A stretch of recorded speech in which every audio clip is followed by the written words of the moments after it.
Okay. You ready, Stephanie? Sure. All right. We're going to do the countdown.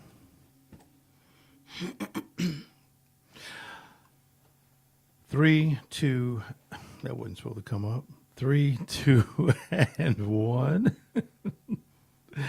This is Square Media Network, excuse me, and this show is The Project with Steve Rutherford. Thank you folks for watching. I really appreciate that. And again, as I always say on every show, thank you for watching. Make sure that you subscribe. I think I just saw somebody that subscribed about 2 minutes ago, which is great. Please make sure that you continue to do that because, again, we're trying to build a network that is pleasing to our folk. That's very important to me. It really, really is. On the show tonight is Stephanie Kirkland. Stephanie and I will be talking about women's empowerment, leadership, things of that nature. Stephanie, how you doing? I'm doing great. How are you? It's fantastic. Super. And tell me, let's talk a little bit about you first, though. Where are you from and where'd you go to school, things like that? Okay. Well, I'm originally from Columbia, South Carolina. Oh. And so we moved to Charlotte 25 years ago. That was when I got married. Mm-hmm. And so we moved to Charlotte. So we've been in Charlotte around 25 years now. Yeah, you're Charlottean. Yeah, I'm here. I'm home, right? Right. Because it's not far from Columbia. No, it takes me around an hour and 15 minutes to get there because I live on that southeast side. Gotcha. So I live close to Carowinds. So I just yeah. Still Creek and all that. Oh, yeah. Yep. Yeah, just jump on the highway and ride. Exactly. That's cool. Yeah, and so my office is in Columbia, though. So I'm dual state. So I have what I do, my women's center and so forth is in South Carolina and North Carolina. Right. And so we have like life chapters in Virginia. We have some in Georgia. Sure. We have them in Charlotte, as well as in South Carolina, Columbia, and surrounding areas. And we just do personal development, comprehensive learning community for women to empower them through the practice of self-leadership. You know, we were talking before the show, and I wish we were just live then, but we're going to have to try and repeat some of that. Okay. What exactly do you do? I exactly do helping women to find their voice, develop what their identity is so that they can show up as the greatest expression of themselves. And so we have programs to help to develop that, learning what that identity is, what is your truth, how do you want to show up? And we walk through those programs so that women can determine what their message is, what their life is called to speak. And we have programs for that. And that program's called Life Message, or what I call personal self-leadership. Sure. And then I have a program under the context of called Spiritual Self-Leadership, which is my Ezra Women's Leadership Institute, which is what we talked about. I'm learning about how we show up from a spiritual perspective. We talk about hermeneutics, biblical interpretation. Let me stop you for a second, though. Okay. You said, I'm sorry, what's the word again? Ezer. No. Ezer means woman warrior. I love that. I do. I love that. But there was another word that I think you used it before. And Self-leadership? No. Some word I'd never heard of before. Something hermeneutics. Hermeneutics, right. Oh, hermeneutics is just the study of biblical texts and what it says, looking at context, content, history, dynamics, and not just reading it as surface or face value, but looking at all of the different perspectives of the text to determine what it is speaking and how we actually do what's called biblical interpretation. So, and what is it called? How do you pronounce it? Hermeneutics. Hermeneutics. I'd never heard that before. Yeah. But I think the meaning of it is fantastic. I love that because so many people take what they read. I'm not saying just the Bible, but take what they read and for face value, it's like, oh, that's the truth. Right. And like, no, there's another interpretation of that, and we need to kind of explore that. But and is that what you do with this? I guess within the program itself?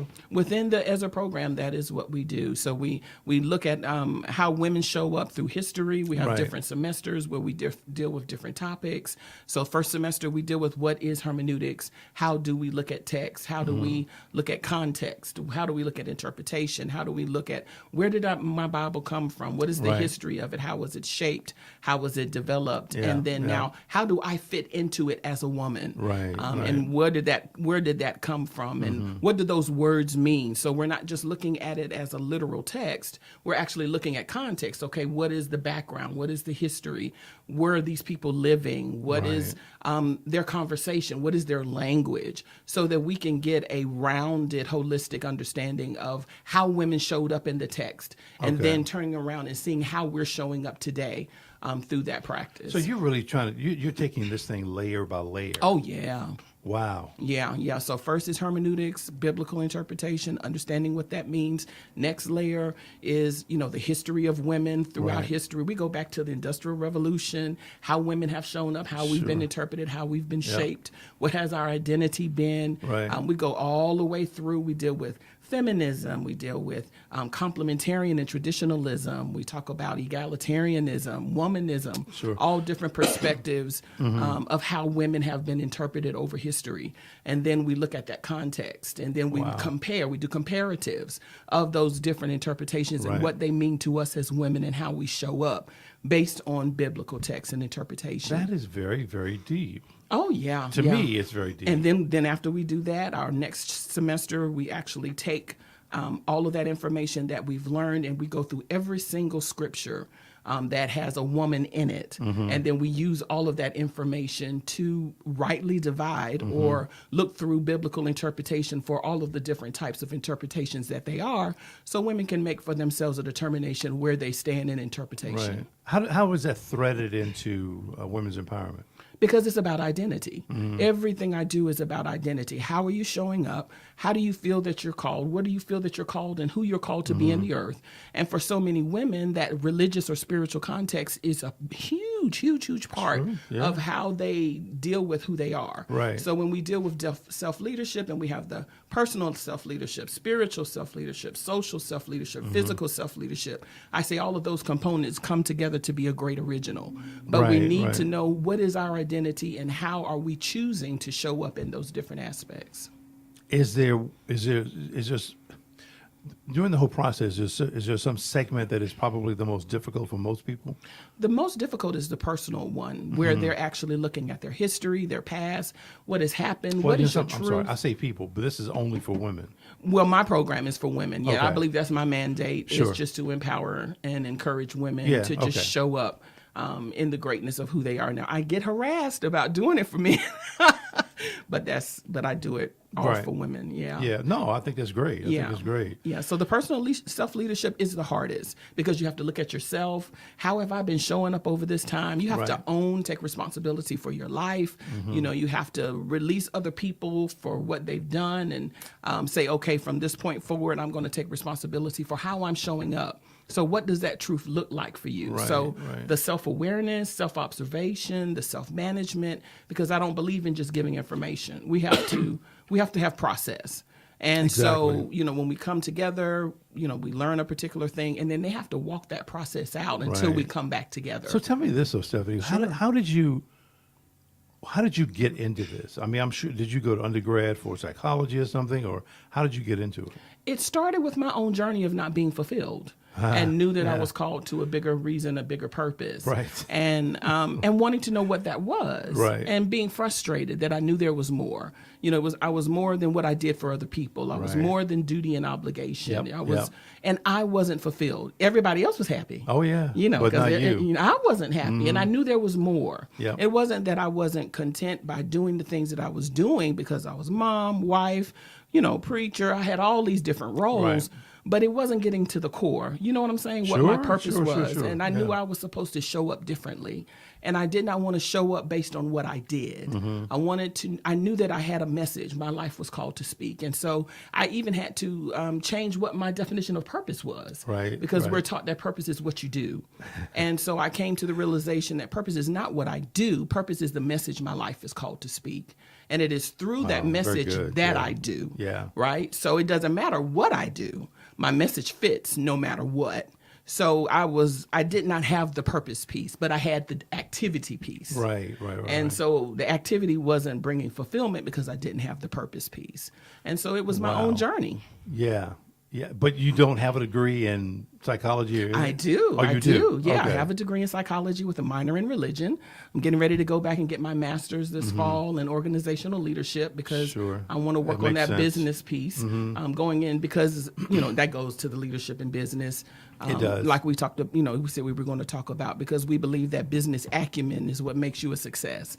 And it's not business acumen. It's right. you. Yeah. And so my heart's desire is to bring that identity, that self-leadership through those different aspects Right. and teaching self-leadership for women in business. So I just created a program called The Woman Behind the Vision. Sure. Yeah, because we have plenty of business acumen. Oh, yeah. But when we go home, right, we sit there and look at the paper. Oh, yeah. Yeah. And it's not because we didn't go to the class. It wasn't Right. that we don't know what the process is. It's not that we don't know how to sign the contract. We just haven't dealt with ourselves. Now, did you say that you were a minister as well? Yeah, I'm a minister, certified life coach. I do all of that. But so you have a church in the whole 9 yards or what?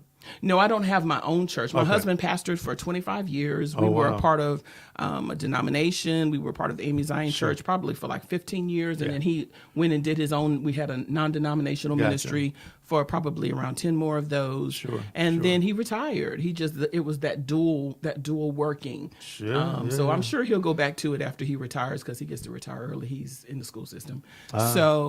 So yeah, I've been the first lady. I've been the Right. choir director. I've done did it all. It's funny you say the first lady. There was a friend of mine was telling me that she had this conversation with this white woman, and the lady said, "Listen," the white lady talking to the black lady said, "Listen, she's like, what is this first lady thing?" She's like, "Do you go to school? Is there a class for that? But I want to be a first lady." No, you don't. And I'm sure she helped her. Yeah. So I said, "Did you really explain that?" She said, "Yeah, I had to explain." Yeah, it to her. she had to I'm help like, her. "Oh my God!" Wow. Yeah, so that was kind of funny. Yeah, that was good. So women's empowerment. Okay. Yeah, here we go. I'm going to read a little bit of this for the audience, for the viewers. Empowering women to participate fully in economic life across all sectors is essential to build stronger economies, achieve internationally. Is that right? Internationally, yeah. Agreed goals for development and sustainability, and improve the quality of life for women, men, families, and communities. That sounds really good. Yes, on paper. So, yeah. Yeah. Economic empowerment, investing in women's economic empowerment sets a direct path towards gender equality, poverty eradication, and inclusive economic growth. Women make enormous contributions to economics, whether in business, on farms, as entrepreneurs or employees, or by doing unpaid work at home. Yes. Oh, that is very true. So here's a couple of quotes from some pretty noted people. When women succeed, nations are more safe, secure, and prosperous, says Barack Obama, 44th president. Yes. There is no tool for development more effective than the empowerment of women, Kofi Annan, 7th UN Secretary General. And empowering women is key to building a future we want, and that is by Amartya Sen, Nobel Prize. God, I can't read it. Nobel Prize laureate in economics. Yes. And I read all that to say now that it's why are women not further? I don't want to say further ahead, more in control. Because it's about power. And right now, the power leverage is with men. Yeah. And men have no plans of letting it go. Yeah, that's true. That's true. And And that's so- across the board when you say No, men. It doesn't matter. Right. It doesn't matter if it's church, if it's economic, if it's in the community, if it's on the Right. farm, if it's Yep. in Africa, if it's in Kansas. Yeah, It's right. business. It's all a power dynamic. Yeah. And so people don't want to let go of power. And so the battle becomes, how do I keep you in your place? Or how do I Sure. keep you where I can still have control? But you know something, that is slavery. Yes, it is. The And, way- and the sad part is now women are participating in that bondage as well. That It's is- I not have just seen that. men Yeah, I have seen doing that. it. Now women are participating, and I believe women now have become the number one holder of women because of how we how we Right. see ourselves, how we believe we're supposed to be showing up in the world. I remember when I guess it was Hillary running for president. Yeah, it was. And I remember hearing several women say they could never vote for a woman as president. That's a man's job. Yeah, and she had an awesome platform. And I remember being in a van, and we were going to some kind of seminar, and they were having that same conversation. And I couldn't take it no more. And I said, "Have y'all read her platform?" Right. Did you even go online to read the different types of things that she was going to bring? They hushed. Right. I said, did you even read before you say what you will and will not vote for? Have you even read the platform and what she's willing to bring to the table to empower you to be you're the greatest expression of yourself? You're just judging based on gender, and you have not read. I said, have you read the person that you're choosing over her platform? Yep. And you're doing this because of male, female, not intelligence, not policy, not how that person is going to show up to make your life better. Like, really? And it's fascinating to me how we choose just purely off of indoctrination. Yeah. Ignorance, well, in my view, ignorance won in that election. So what do you do? So that's the question. So what is happening? And what they say is that violence against girls and women are on a mass scale. That is basically what is happening, of which you and I talked about briefly before we get on the show. Right. Here's some interesting facts, and they're awful. Every minute, 2 girls and women are raped in South Africa. Every hour, 48 girls and women are raped as a weapon of war in Congo. Every day, 3 women are killed by their male partner in the United States. So guess what, U.S., you don't get out of this. No. In fact, more than 100 million girl babies have been killed, aborted, and neglected to die simply because they were girls. Yes. And that's part of our program in Ezra. We actually look at that as far as looking at the history of women. And a lot of it has to do with just perspective. I mean, it's so sad to me that you're killing a girl because she's female, because in the eyes of the community that you stand in, she has no value. Right. And we have to go back to our understanding of patriarchy. This is not just in Africa and the Congo and stuff. That's here in the United States. It is. The industrialization changed the perspective of how women were and how men were, because then, remember now, before industrialization and agriculture, both of the people were at home because they were farmers. Exactly. So there was quote unquote equality there. Yeah. But as soon as industrialization and factories came, the man left the house, the woman stayed. So spirituality, and she stayed where? At the house. So she was devalued, right? Because he was bringing in something that she did not or was not given permission to bring into the conversation. And so from there on, we have this separation about who has the value, who has what is necessary in order to bring increase in money into the household. What a way to think. But it's indoctrination. Exactly. Yes, it is. And it's been that way for a very, very long time. Well, but I guess you could say that it's been that way since the industrial movement, you think? It's even further. It's in Greek philosophy where women are considered to be, they actually have terms of calling women, nothing better than nothing more than prostitutes, or that hierarchy philosophy came through Greek philosophy. That even further back than that, Hellenistic philosophy discusses how women have lesser value. They're there for men. Their purpose is to support and to undergird how a man shows up. So this goes way, way back. This is not something new. Let me ask you something, Stephanie. But do you see anything changing now? Do you feel, again, I shared with you this feeling I had, but do you sense or feel anything that's changing? Oh, yeah. But the change is because women are deciding how they want to show up. Sure. Yeah. And I think that the shift is in the minds and the perspective of women. And irregardless of how people see them or how people view them, they're determining for themselves what that looks like and how they're going to show up. And that's across religion, that's across, just regular society. Sure. And so the shift is because women have made it up in their minds that there's another way to show up. And that's empowerment by itself. Oh, it's huge. It's Yeah. huge. That's what self-leadership is about. Okay. How do you influence your mindset and behavior to show up as the greatest expression of yourself so that you can walk in the calling that you believe that you're called, so that you can impact the lives that you believe that you've been called to impact. But that decision is yours. Sure. It's not your husband's. It's not church doctrine, because there's more than one way to interpret church doctrine. It's not society's responsibility. I am choosing for myself how I'm going to show up, and I'm taking responsibility for that. Let me ask you this, though, because I love the way that you have basically dissected the Bible. Are people resistant when you do that?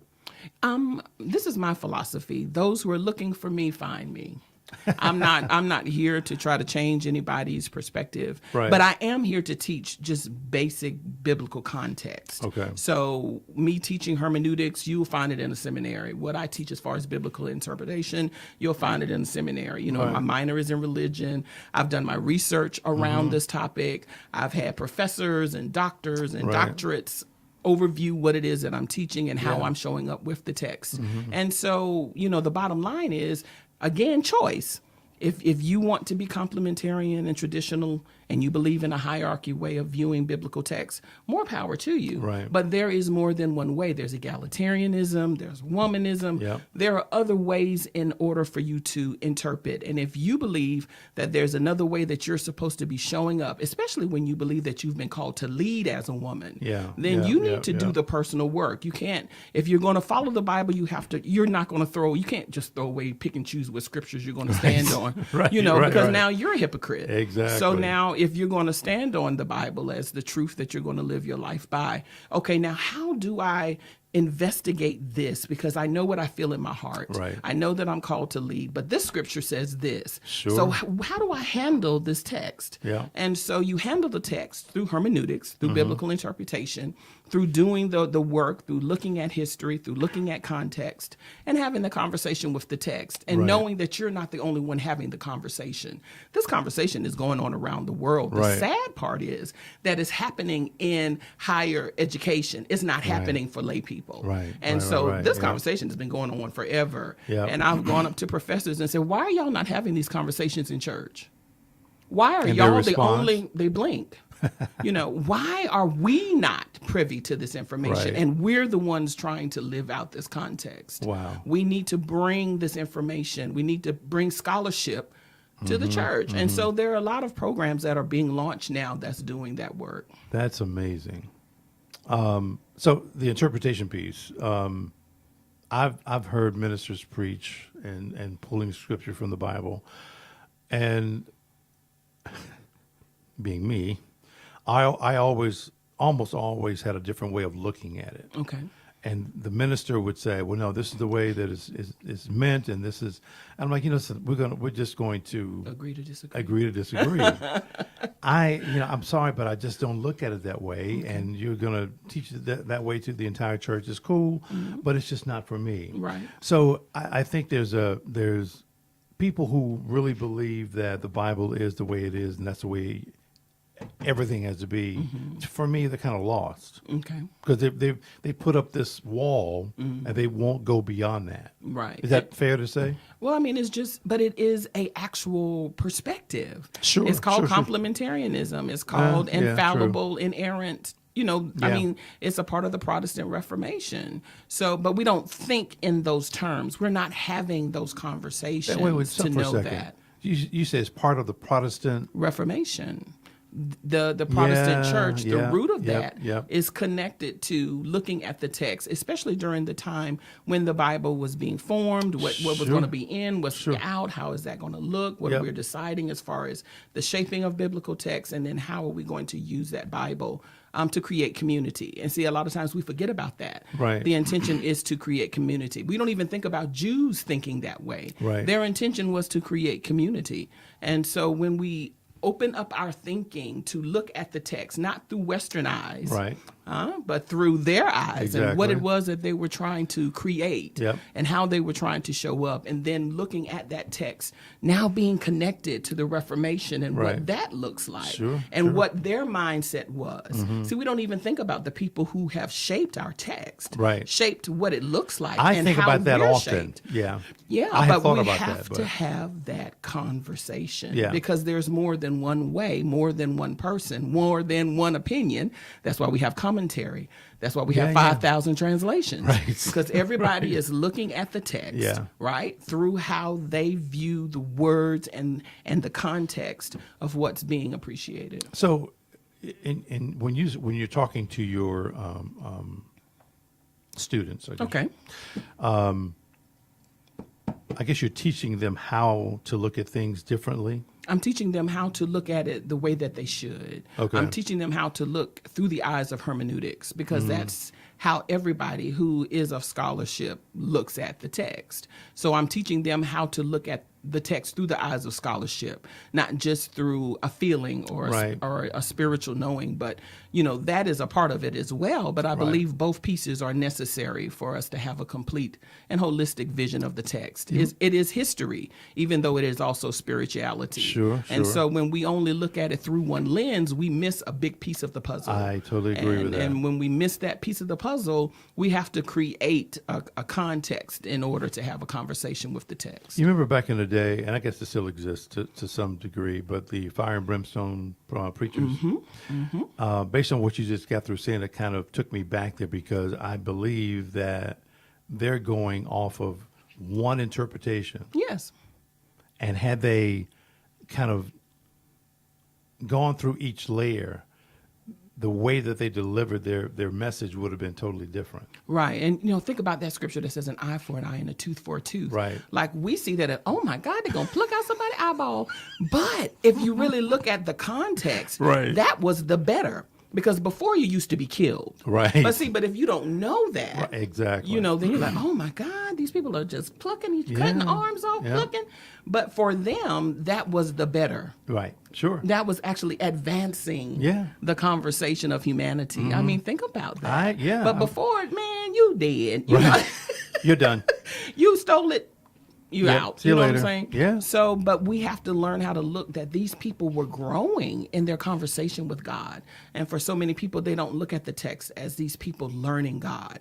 They forget that these people were also, they weren't just, mono, meaning they only just saw God. Before they became and started that community, they had, they believed in other gods. They believed there was a Yeah. God of the rain, a Yeah, God of the ground, exactly. a God of the trees, a Yep. God of the vineyards, until, then we start seeing these wonderful prophets coming along and saying we must line up and come Yeah. together in community about how we will view Sure. God. Yeah. And so, again, just as they grew, we have to also know that the text moved. Sure. Oh, You yeah. know what I'm Yeah. saying? Oh, yeah. I know And exactly what you're talking about. And because we have stagnated it in the, this is what it is. I Right. mean, Jews don't even look at the text. I took Jewish classes just to see how the Jewish people, I had a female rabbi Right. who taught my course. And she was like, y'all view the text so different than us. Y'all don't, they's like, we wrestle with the text. Y'all just do what it says. Right. It's like, y'all call yourself Judeo-Christians. Yeah. Y'all say that, you know what I'm Yeah. saying? So it's so much. Yeah. If we would just dig and go after it and I agree. and look at it, it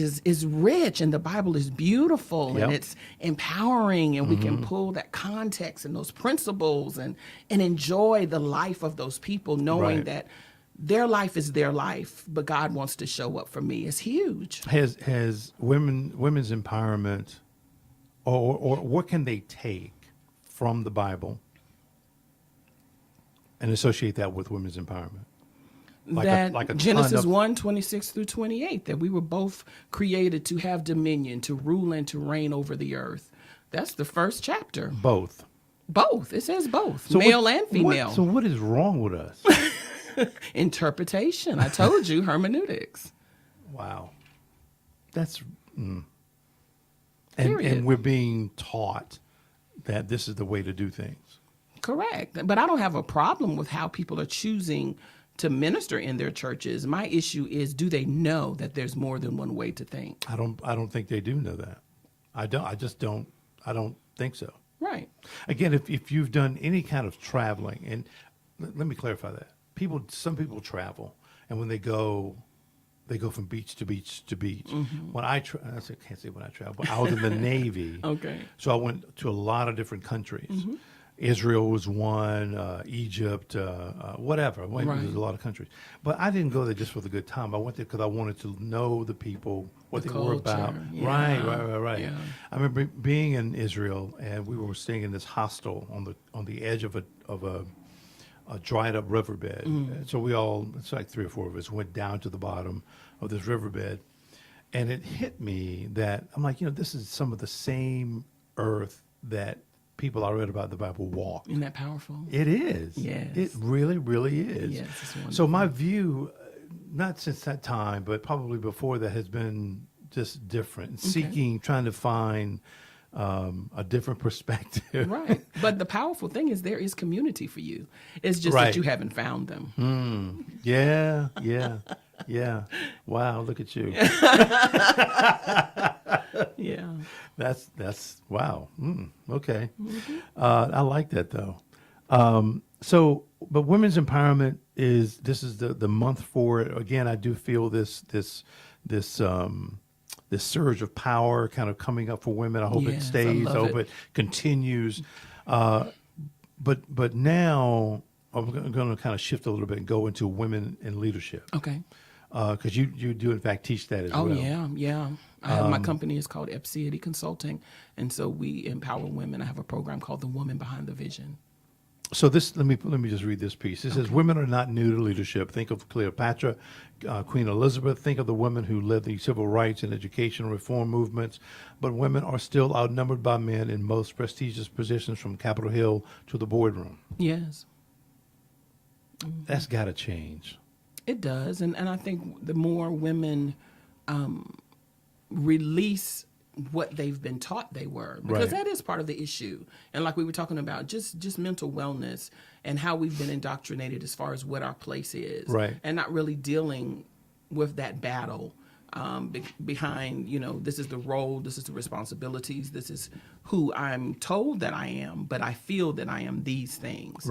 And so it's that battle. So as soon as women stop with the battle and really decide how it is that they want to show up, I think it will progress even more.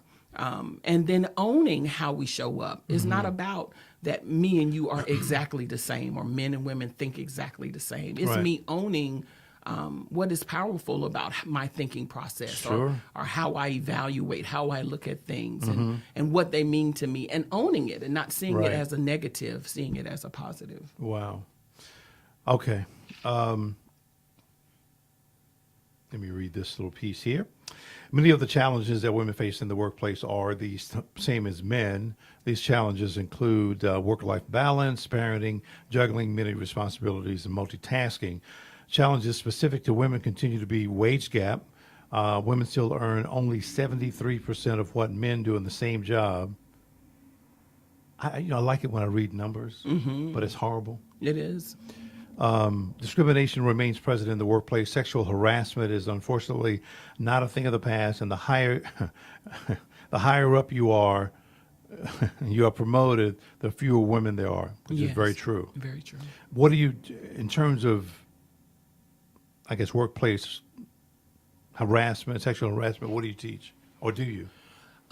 With regards to harassment and so forth, we just make sure that women own their conversation, and that they are conscious of what is going on around them and what that does look like, and dealing with just documentation and making sure that you're covering your butt, because a lot of that has to do with he say she say. So make sure you have to remove that and make sure that you have what you need in order to support your opinion and how you're showing up with regards to those issues. Tell me how your leadership class works and what's it for?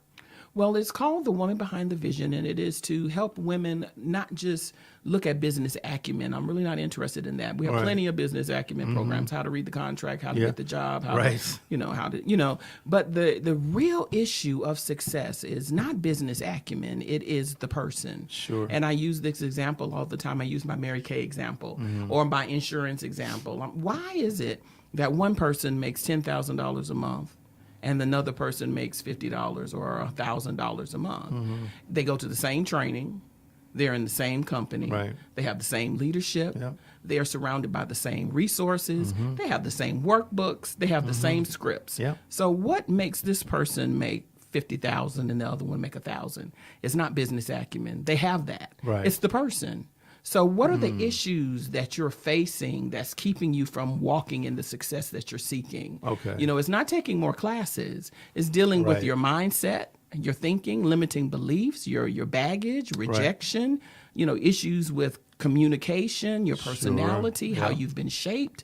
And so what I do is I have classes that are centered around those types of topics so that we can do the introspective work Sure. to align, because that's what self-leadership is. How do I influence my behavior? How do I influence my cognition, the way I think and process, so that I can show up the way I want to show up to reach my goals? Right. And so that's personal as well as in business.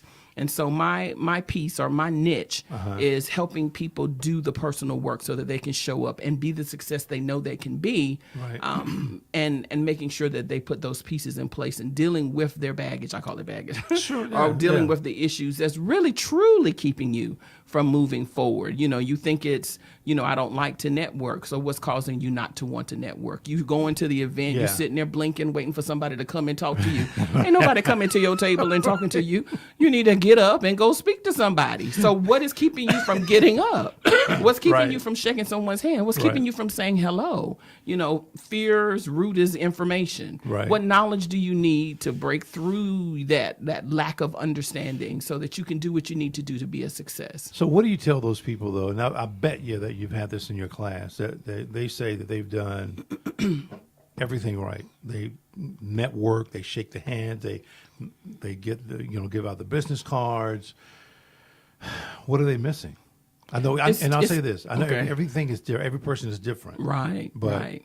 But then I go back to, okay, show me what you're doing. Right. Show me how you're having that conversation. What does that look like? Okay. Because you mean, first of all, my eyebrows going to go up by the mere fact that you think you're doing everything right. Yeah, yeah. The arrogance in that statement alone is That's the true. problem. Yeah. You know what I'm saying? We all can improve. We all can move to a greater Absolutely. expression of ourselves. Absolutely. And when you feel that you have reached a point that you don't have to grow, that's the problem. Right. Wow. So this is strictly for women. Yeah. Hey guys, fellas, I'm sorry, but we're left out. Yeah. I've never even been to a class, but I can tell you right now, it would be an awesome class to attend. Yeah, that's Wow. my agenda. Wow. So let me read this. It says Okay. women are almost half of the workforce. They are the sole or co-breadwinner in half of American families with children. They receive more college and graduate degrees than men, yet on average, women continue to earn considerably less than men.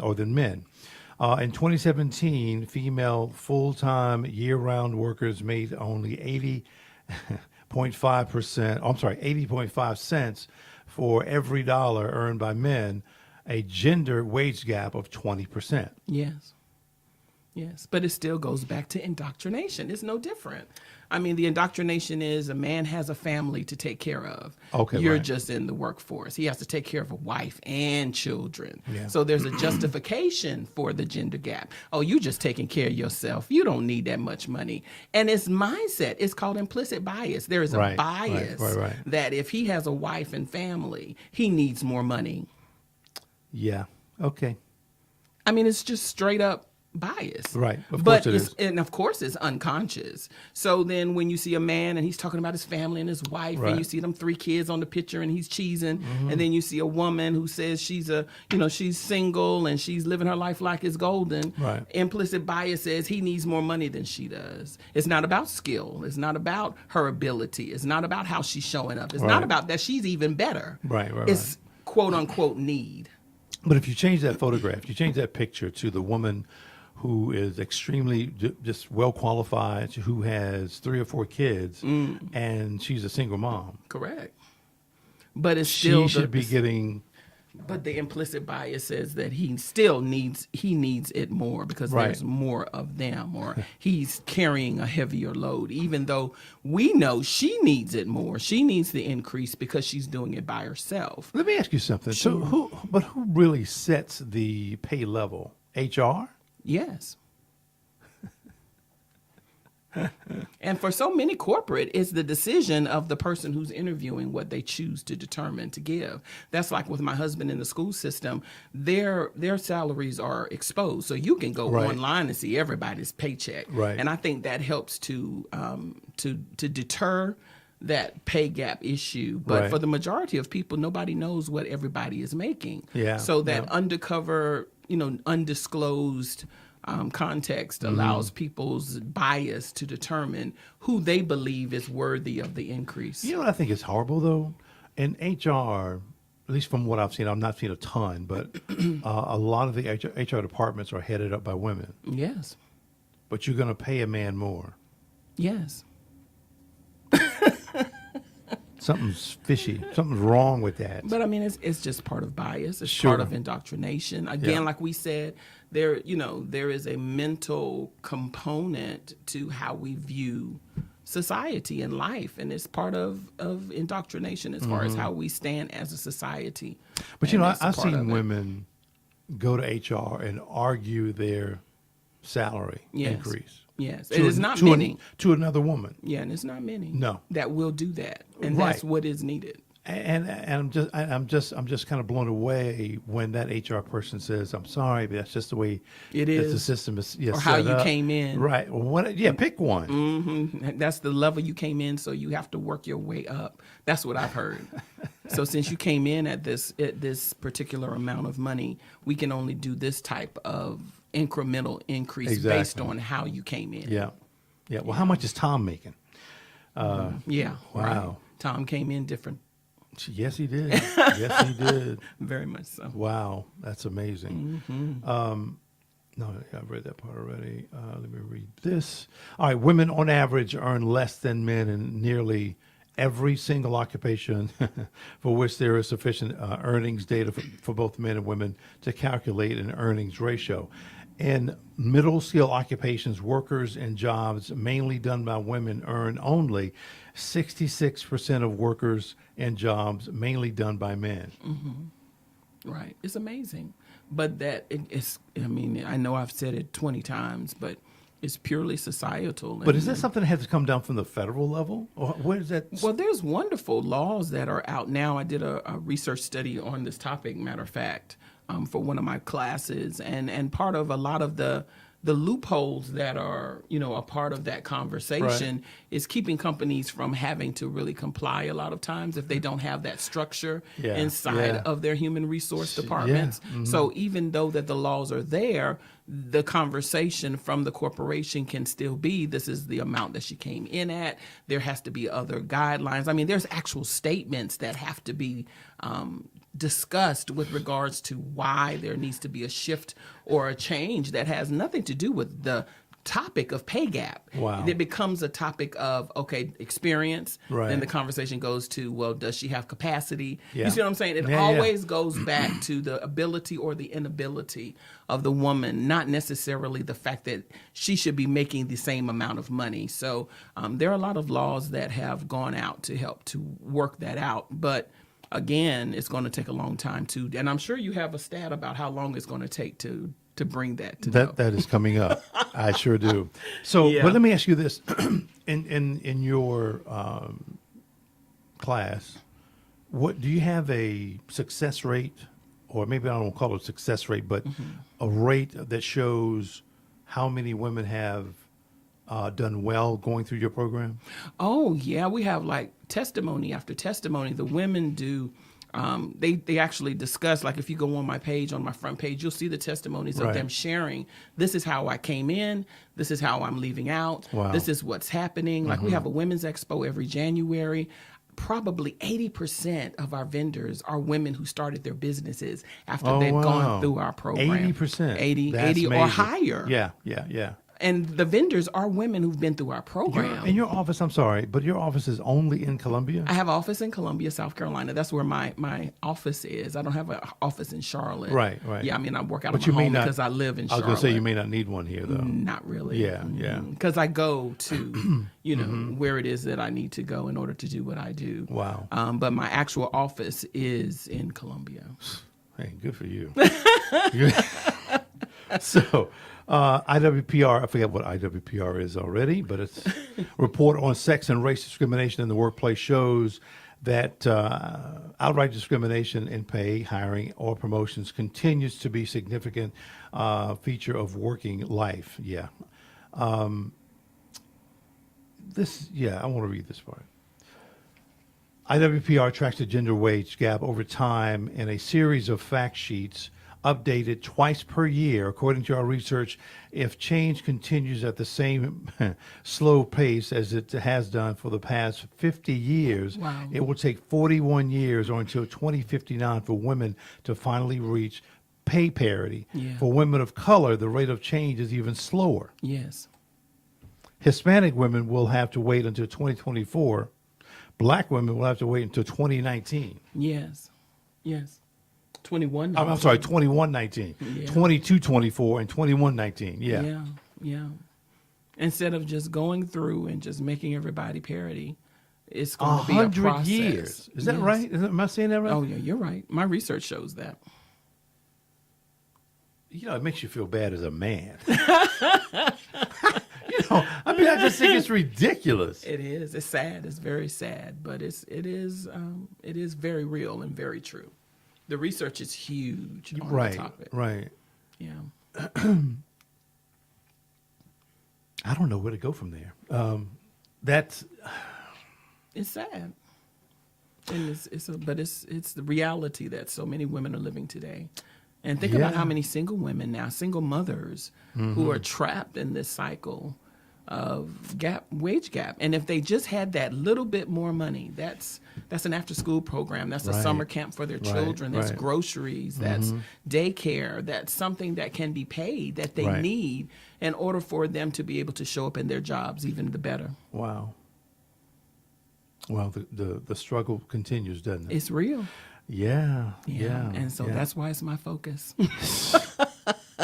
We have to empower. No, I agree. Line up. I agree. Yeah. So, listen, I've got some questions for you. Okay. Well, first, I'll bring this up. I've been asking this lately. Are you familiar with any of these terms? Yes, intersectionality is huge. Yes, code switching. It is, isn't it? I love intersectionality. I love that conversation. Tell me what do you use this or talk about it in your classes? Oh, yeah, we definitely talk about intersectionality because it's the difference between, especially in that conversation of feminism, and why we see a rise of conversations like Hispanic feminism or Black feminism. Why are they adding race to that conversation? Or we see the conversation between feminism or womanism and knowing what those two dynamics, and intersectionality is that dynamic. Yeah. So they're adding race, they're adding culture, they're adding perspective to that conversation because those things still impact how we as African American women show up in gender issues. And for example, just with gender and business, I had a precious heart send me a text and she was really having that conversation, Stephanie, why in business cannot Black and white women really move forward and press in? I said, it's no different than the suffrage movement because we have more things added to our conversation that's not true. Valuable to the other other religion. Is just the truth. I mean, to the other woman. So it's just the reality of it. Yep. And intersectionality plays a huge role in how we show up as women of color, people of color. We will have to deal with race. We have to deal with class. We have to deal with, pay. We have to deal with all of those other issues that reflect and impact how we show up in society. But for white women, when you're talking about that feminism or that conversation, really gender is the only thing that we have necessarily in parity because they still are white. You see what I'm saying?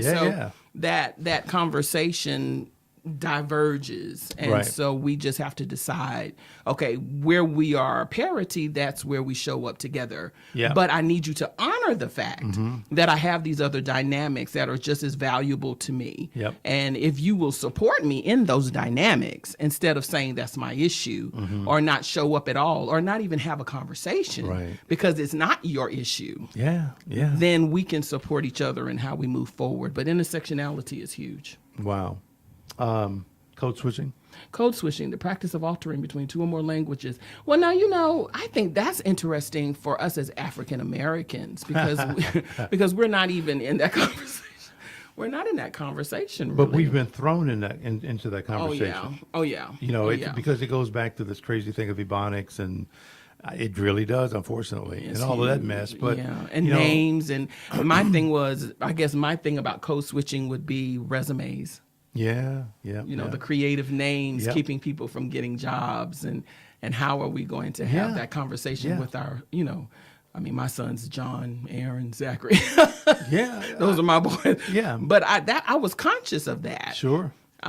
Because of that issue right there. I never Wow. wanted anything that I placed on them as they showed up as men to be something that kept them from going where it is that they wanted something to go. else. Yes. Yeah. Yes. So if he has the qualifications, I don't want you to determine whether or not he's qualified because his name is creative. Let me ask you this. Sure. How many boys you got? I have three. 3 boys. Yeah. How do you feel in today's environment with 3 black boys? Oh, heartbroken. Yeah. Very protective. Yeah. Very saddened. I try very hard not to hover. Yeah. Because my oldest is 19. He's driving at night. And he has dreadlocks. Yeah. Yeah. You know what I'm saying? I do, He's very yeah. laid back. Yeah. So it's like, oh, okay, now, John, and I don't want to put him in bondage. Right, But at the right. same time, I want him to be aware of how people see him. So that's part of what I do. What's your identity? I want you to own your identity. Sure. But at the same time, be conscious that your identity that you have chosen creates a dialogue in someone else's thinking. It sure does. And you need to be aware of that Yeah. dialogue. Yeah. If you're going to own them dreads, own them. But know there's a dialogue going on. You have to understand what comes with it. Yeah. Yeah. There's consequences to your choices. Yeah.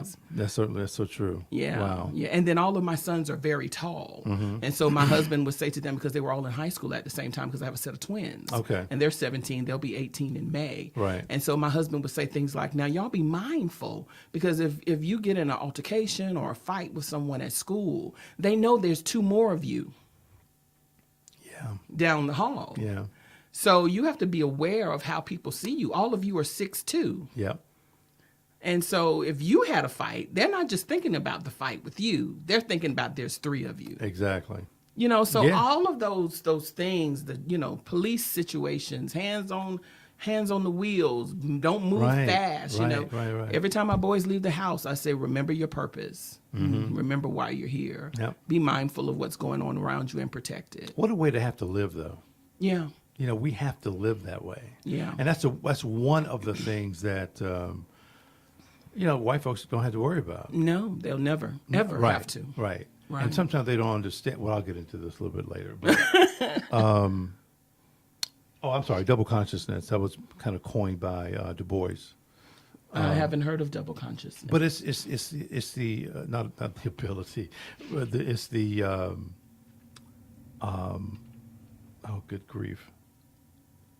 I can see that if it's an identity issue. Feeling Yeah, as though- somebody leaving. I can see that for women. At home, you're one way, right? Right. Around your friends, and so then when you go to the office, you have to kind of suit up, put your Right. tie on, and then act and talk a certain way. Well, Yeah. that's huge for Black women. I mean, that Yeah, was for part sure. of my research. Yeah. And even in our conversation in context with the church, in the community, you're a leader. You run corporations. You Right. run companies. You Yeah. lead everything, every community. But when you come to church, you don't have a right to do that. Right. Or in your home, you're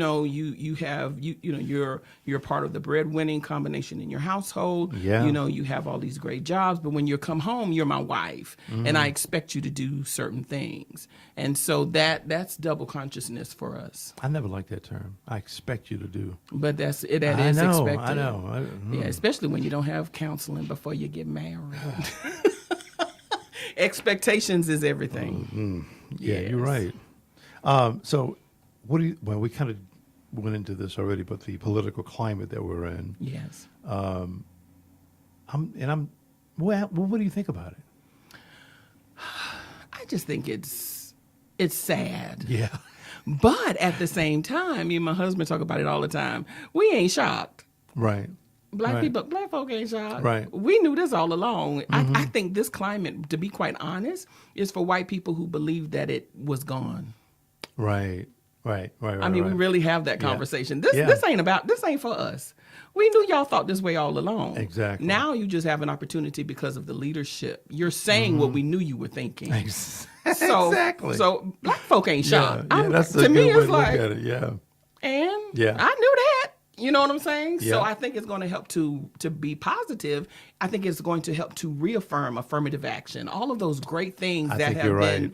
that people were trying to take away because we had a black president. Yeah. I think now this climate of Trump is going to actually reaffirm Right. what we've been saying all along.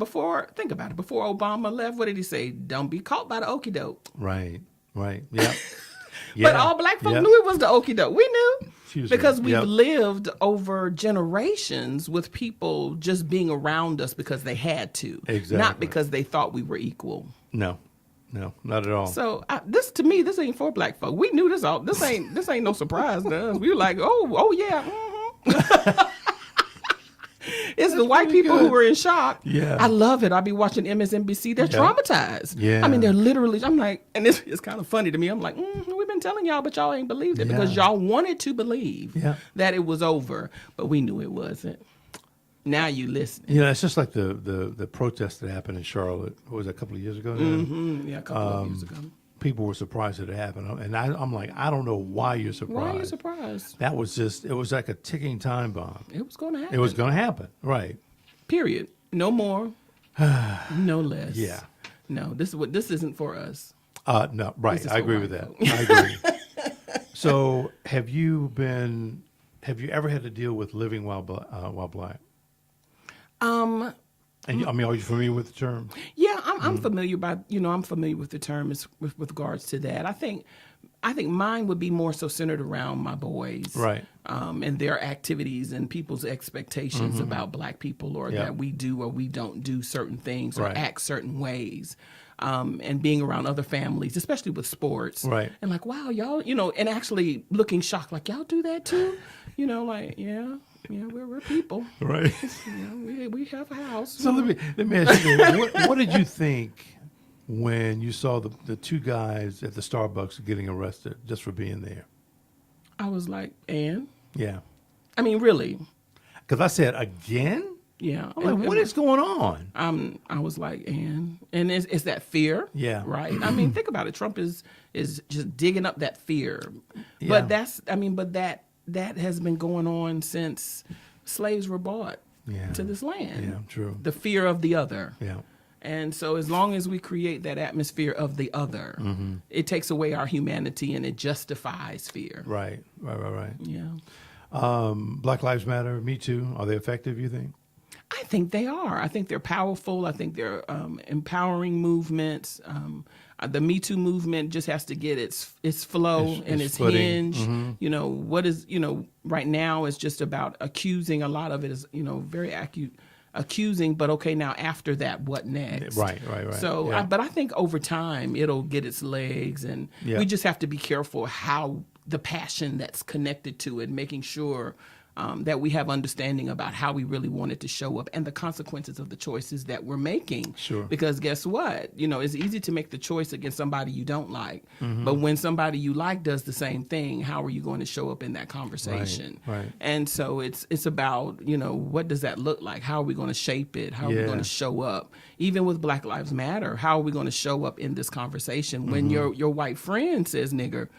Is a little different, than when, you know what I'm saying? Yeah, so how are we going to shape these new conversations that must be had, that need to be addressed, and really look at consequence? I mean, that's part of self-awareness. That's part of self-leadership. Sure. What is my mindset? What is that bias? Looking at my own self.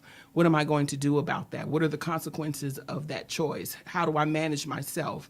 How do I acknowledge and manage someone else's space and right? You know what I'm saying? I mean, telling people to say I'm sorry. I mean, to me, that's just so stupid. They said what they said. They meant what they said. Now, why you want them to say sorry? They said what they wanted to say. I'm sorry, I didn't mean it. Yes, you did. You meant exactly what you said. So you know what I'm saying? I mean, silly things like don't apologize, own it. Yep. Hey, you said it. We knew it. I think we're expecting an apology. Why? I don't know why.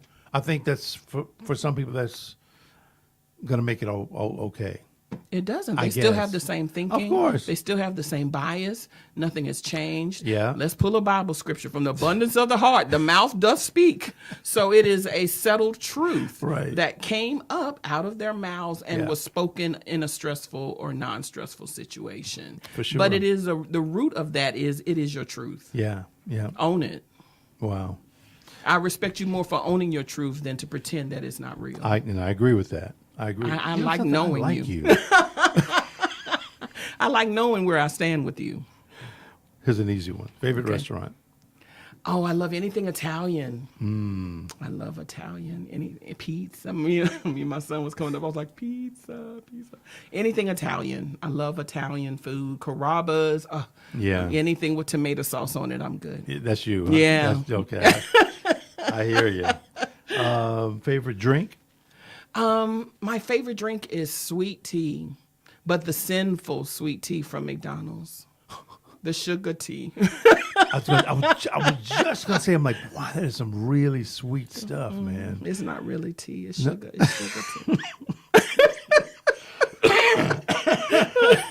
Well, that's my favorite. That is very sweet stuff. Yeah. What's your favorite place to travel? Or someplace you want to go? The beach. Any beach or? The water talks to me. Yeah. It doesn't matter. Yeah. Yeah, but when we go on vacation and we go to the beach, that's the first thing me and my husband do. We tell our boys, we'll see you later. Right. We order our umbrella. Yeah. We have our baskets, our book, our music. Yeah. We sit and we're there literally from 8 till it Until, closes. Yeah, We go in only to pee. right. Yeah. And that's the first day. Yeah.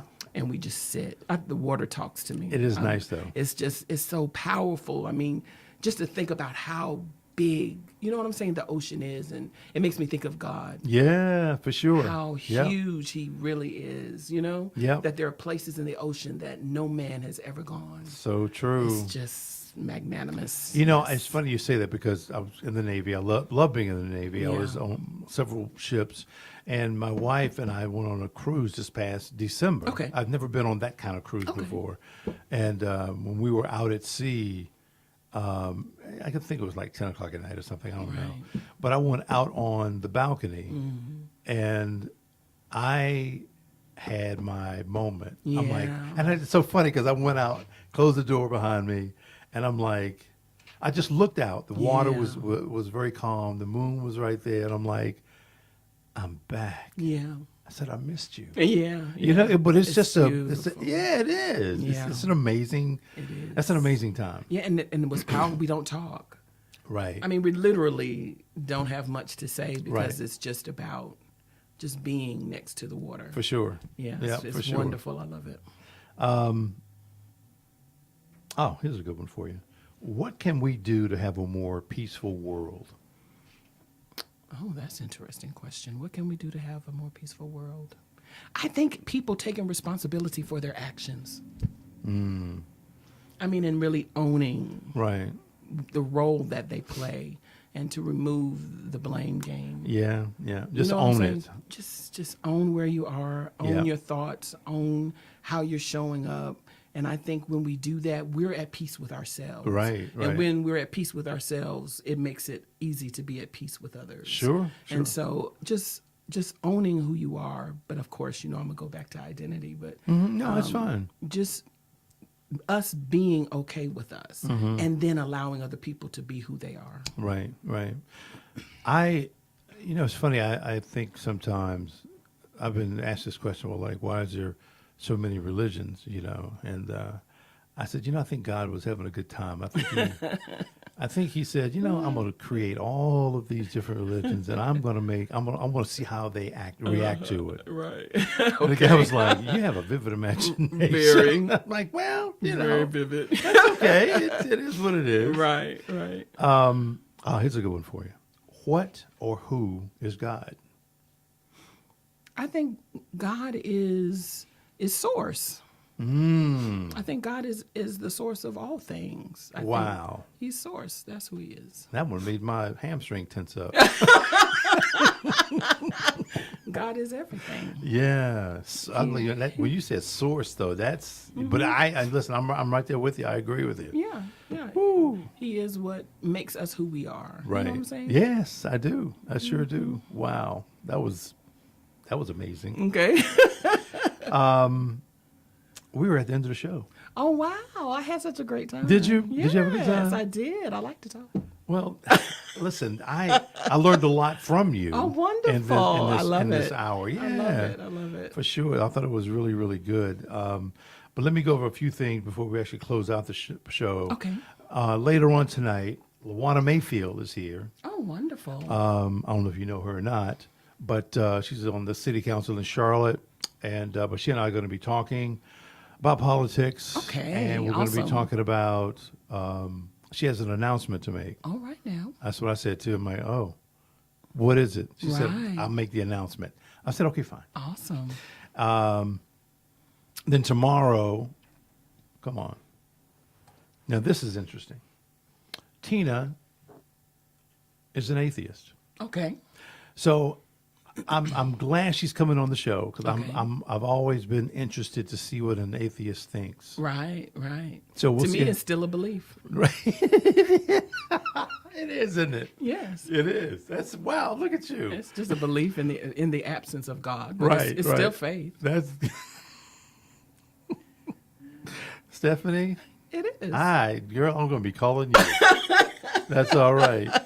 But so she's coming up on tomorrow, and then Friday is Pearl Burrows Floyd. Oh, wow. You have great people coming up. Pearl has been in politics for a long time. Okay. My guess is that she's probably going to be running for an office again soon. I have no idea what, but I'd say to her, from time to time, you're on the other side of politics, Pearl. Wow. So, which we laugh at that. But anyway, right. she's coming in on Friday to You talk. have some great shows coming up. Yeah, I think so. Yeah. But love this week, this is what this week has looked like so far. Wow. Look at that. Really amazing. Yeah, So your theme is manifested greatly.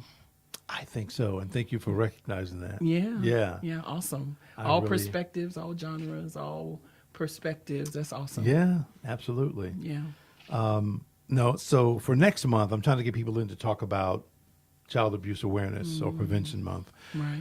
Hopefully people will begin to call, but we'll see how that goes. But I think I've got about 4 people already to talk about it, but we'll see. Yeah. We do have a new show that we introduced on yesterday. These 2 ladies are the hosts of this show, Awesome. the Deluxe show, and that's going to be premiering sometime in April. We're not too sure. It's going to be premiering twice a month. Okay. But I'm not sure the dates yet, so we're going to have that coming up. Awesome. And I'm looking for 3 other hosts. Awesome. One that can talk about gaming, and not just I'm not looking for the person that can just have a controller and just really smash it out. But I need somebody that can talk about gaming, talk about the industry, talk about the things that parents need to know about Right. gamers or gaming, those kinds of things. Wow. The socio-family based show is I was a caregiver for my mom before she passed away. So Right. that is a tremendous job. It's a huge, Yeah. huge topic that really needs to be dealt with. I agree. Yeah. So that's what that show is. I'm looking for somebody that maybe has their, I don't know, master's in social work or something. That deal with that caregiver piece. Exactly. Yeah. And then the news-based show is a news commentary show, and I'm trying to find somebody, a really sharp black female, almost like Joy Reid on MSNBC. Okay, That's okay. kind of what I'm looking That's fun. for. But I like her a lot. Yeah. But news commentary. It's Right. not. We're not talking about what happened at the store last night. This is about issues In policy. in policy. Exactly. That's what this show is about. Right. So that's those things. We do Policy have with podcasts. personality. Exactly. We have podcast rentals here. We got a single station, double station, and a multi-station. This is a multi-station because here you can have up to about 5 people. It's streamed live or just recorded, whatever you guys want. Okay. But all of that stuff is right here. Awesome. Love it. We're done, Karen. Thank you so much. Thank you for having I me. appreciate it. I hope you had a great time. 'Cause I did. It was amazing. So thank you very, very much. And thank you guys for watching. I really appreciate it. Thank you all so everything. much. And we're going to shut this stream down. Okay. As soon as I get there, that came up quick. Is it going to stop? It wants us to keep talking. It might.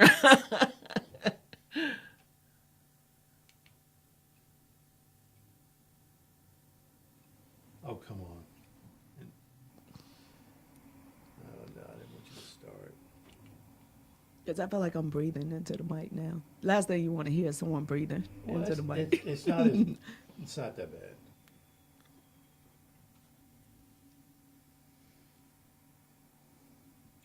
Just want to make sure this thing is up before I transfer it.